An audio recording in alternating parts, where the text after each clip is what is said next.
تقسیم کرنے والا رویہ۔ بعض روحانی پیشواؤں کو ترجیح دینا فطری ہے، مگر ہمیں ان ترجیحات کو موقع نہیں دینا چاہیے کہ کلیسیا میں تفرقے ڈالیں۔ میں راشد یونس ہوں۔ پولس کا کرنتھیوں کے نام خط لکھنے کا سب سے بڑا مقصد ان کی ناپختگی کا علاج کرنا تھا۔ ان کا یسوع مسیح میں ناپختہ، اور ہم آگے بڑھتے ہوئے اس خط میں دیکھیں گے کہ وہ کس حد تک نابالغ تھے، اور اس ناپختگی کی سب سے نمایاں عکاسی کلیسیا میں موجود تفرقہ بازی تھی، اور پولس اس کو فوراً ابتدائی باب آیت نمبر 10 میں مخاطب کرتا ہے۔ میں نے اسے پولس کی نصیحت کا نام دیا۔ 10ویں آیت: اب اے بھائیو، یسوع مسیح جو ہمارا خداوند ہے، اس کے نام کے وسیلے سے میں تم سے التماس کرتا ہوں کہ سب ایک ہی بات کہو، اور تم میں تفرقے نہ ہوں، بلکہ باہم یک دل اور یک رائے ہو کر کامل بنے رہو۔ تو اس میں کوئی شک نہیں کہ وہ تفرقوں کی بات کر رہا ہے۔ وہ یہاں لفظ باہم یک دل اور ایک رائے کا استعمال کرتا ہے۔ دوسرے لفظوں میں کرنتھیوں کی کلیسیا میں ایک خوفناک مسئلہ تھا۔ کسی حد تک اس کا اندازہ کرنا مشکل ہے یہ مسئلہ کتنا شدید تھا۔ یہ رہا وہ مسئلہ جس کا پولس آگے بڑھتے ہوئے آیت نمبر 11 میں ذکر کرتا ہے۔ کیونکہ اے بھائیو، تمہاری نسبت مجھے خلوئے کے گھر والوں سے معلوم ہوا ہے کہ تم میں جھگڑے ہو رہے ہیں۔ اب میں بس یہ کہوں گا، ہم نہیں جانتے کہ خلوئے کون ہے یا تھا۔ ہم جانتے ہیں کہ یہ کسی خاتون کا نام ہے۔ ہم صرف اندازہ کر سکتے ہیں یہ شاید کوئی بہت ہی دولت مند خاتون ہوگی، لدیا کی طرح۔ مثال کے طور پر وہ فلپی میں کرمز بیچتی تھی، جس کے ملازم بھی تھے، اور ہم نہیں جانتے کہ وہ کرنتھس میں رہتی تھی، کنخریا میں، یا شاید افسس میں۔ جب یہاں خلوئے کے گھر والوں کا ذکر ہوا ہے تو یہ شاید اس کے ملازموں کی بات ہو رہی ہے جو اس کے ساتھ خدمت کرتے تھے، اس کے کاروبار میں، اور جو کچھ وہ کرتی تھی اس کے ساتھ تھے۔ ہم نہیں جانتے وہ کون تھے، مگر انہوں نے کرنتھس میں مسئلے کا ذکر کیا۔ یہ بہت واضح تھا۔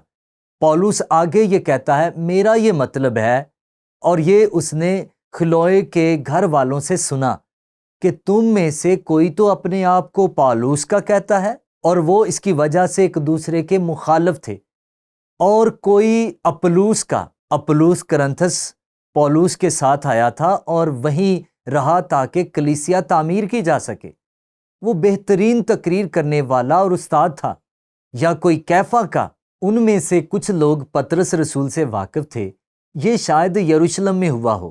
جب روح القدس کا نزول ہوا تو انہوں نے سنا، انہوں نے پطرس کو منادی کرتے سنا، اور شاگرد اس سے واقف ہوئے۔ ہم نہیں جانتے کیونکہ کرنتھس سے بہت سے لوگ پوری رومی دنیا میں سفر کرتے تھے۔ وہ ایک بڑی بندرگاہ ہے۔ یا اس نے کہا، تم میں سے چند کہتے ہیں کوئی مسیح کا، اور اس لحاظ سے مجھے لگتا ہے اس پر فخر کرتے تھے اور اس میں غرور تھا۔ دوسروں کو خود سے کم تر سمجھنا، اور یہ یسوع مسیح کے حقیقی شاگرد ہونے کی عکاسی نہیں تھا۔ دوسرے لفظوں میں کلیسیا میں بہت سے تفرقے تھے، ان میں دشمنیاں تھیں، اور جب ہم آگے بڑھیں گے تو یہ دیکھیں گے یہ دشمنی اور حسد بہت اثر رکھتی تھی، اور یہ خدا پرستی کی عکاسی نہیں تھی۔ اب پولس خدا اور یسوع مسیح کے علاوہ کسی کی بھی عبادت کرنے کے متعلق بہت فکر مند تھا، اور اس کی سب سے بڑی مثال وہ تھی جب وہ لسرا میں برناباس کے ساتھ تھا، اپنے پہلے مشنری سفر پر گیا، اور اس نے ایک شخص کو شفا دی، اور اچانک سارے لوگ اس کی عبادت کرنے لگے۔ اور غور کریں کیا ہوا۔ اگر آپ اعمال 14ویں باب کی طرف جائیں، لوگوں نے پولس کا یہ کام دیکھ کر، یعنی اس شخص کی شفا، لکانیہ کی بولی میں بلند آواز سے کہا، آدمیوں کی صورت میں دیوتا اتر کر ہمارے پاس آئے ہیں۔ اور انہوں نے برناباس کو زیوس کہا اور پولس کو ہرمیس، اس لیے کہ یہ کلام کرنے میں سبقت رکھتا تھا، اور زیوس کے اس مندر کا پجاری جو ان کے شہر کے سامنے تھا، بیل اور پھولوں کے ہار پھاٹک پر لا کر لوگوں کے ساتھ قربانی کرنا چاہتا تھا۔ دوسرا یہ کہ خدا کی بجائے انسان کی پوجا کرنے کا انتہائی معاملہ۔ ایک لحاظ سے انہوں نے اپنے بت پرست ماضی کی وجہ سے واقعی محسوس کیا کہ وہ دیوتا ہیں۔ ویسے پولوس اور برناباس حیران رہ گئے جو کچھ ہو رہا تھا، اس سے وہ بہت پریشان ہو گئے۔ آپ نے دیکھا انہوں نے اعمال 14ویں باب میں 14ویں آیت میں اس کے نتیجے میں کیا رد عمل دیا۔ جب برناباس اور پولوس رسول نے یہ سنا تو اپنے کپڑے پھاڑ کر لوگوں میں جا کودے اور پکار پکار کر کہنے لگے، لوگو تم یہ کیا کرتے ہو؟ میں تصور نہیں کر سکتا یہ کیسا ہوگا۔ وہ اپنی آواز بلند کر کے چلا رہے ہوں گے، ہم بھی تمہارے ہم طبیعت انسان ہیں اور تمہیں خوشخبری سناتے ہیں تاکہ ان باطل چیزوں سے کنارہ کر کے اس زندہ خدا کی طرف پھرو جس نے آسمان اور زمین اور سمندر اور جو کچھ ان میں ہے پیدا کیا۔ صرف ایک ہی خدا ہے جو یسوع مسیح کے روپ میں آیا، جس کی ہم منادی کرتے ہیں۔ آپ نے دیکھا پولوس بہت فکر مند تھا۔ جب لوگ دوسرے لوگوں کی عبادت کرتے تھے اور انسانوں کو خدا سے بڑھ کر درجہ دیتے تھے۔ کرنتھس میں بھی کسی حد تک ایسا ہی ہو رہا تھا، مگر اس انتہا سے نہیں۔ مگر وہ اپلوسی، کیفی اور مسیحی تھے جیسے یہ تھا بھی، اور اس نے کہا تم سب کے تعلق میں غلط رجحان ہے۔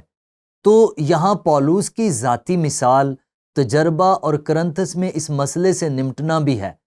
اب اسے اطلاق کے لحاظ سے سوچیں، مجھے لگتا ہے کیونکہ یہ بہت اہم ہے جو کہ یہ ہے بھی، یہ رہا غور و خوض کے لیے سوال۔ آج کل مسیحی کیسے کرنتھس کے لوگوں جیسے ہی رویوں اور اعمال میں ملوث ہیں؟ ویسے میں یہاں چند چیزیں کہنا چاہوں گا۔ سب سے پہلے دوسروں کو عزت دینا بری بات نہیں ہے، بلکہ ہم پر ایسا کرنا لازم ہے۔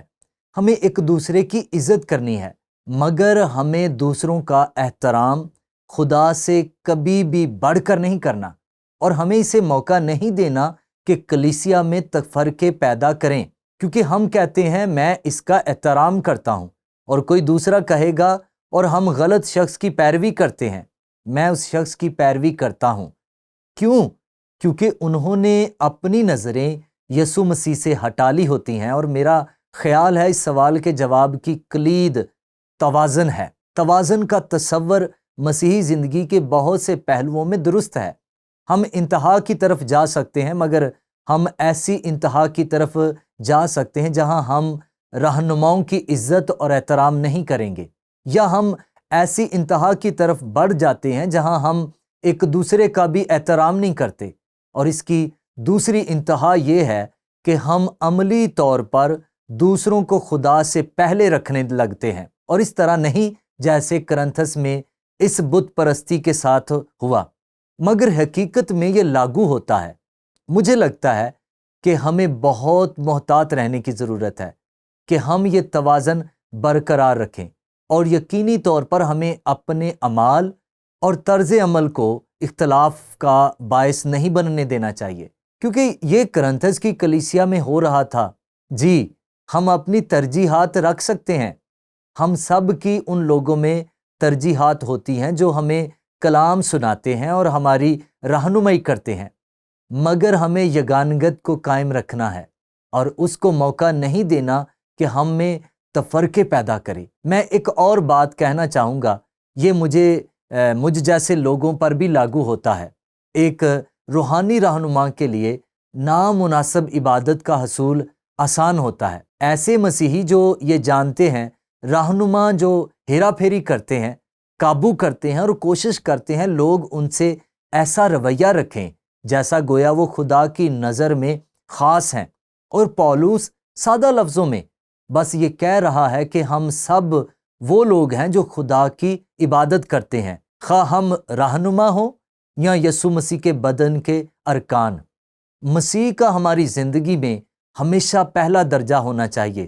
اس کے ساتھ ساتھ ہمیں ایک دوسرے کو ویسی ہی عزت دینی چاہیے جیسی مسیح نے ہمیں دی، اور جیسے ہم اس کی عزت کرتے ہیں، اور اس سے ایک بہت ہی خوبصورت توازن قائم ہو سکتا ہے۔ تو یہ رہا وہ اصول جو اس حوالے سے ہمیں ملتا ہے۔ بعض روحانی پیشواؤں کو ترجیح دینا فطری ہے، مگر ہمیں ان ترجیحات کو موقع نہیں دینا چاہیے کہ کلیسیا میں تفرقے ڈالیں۔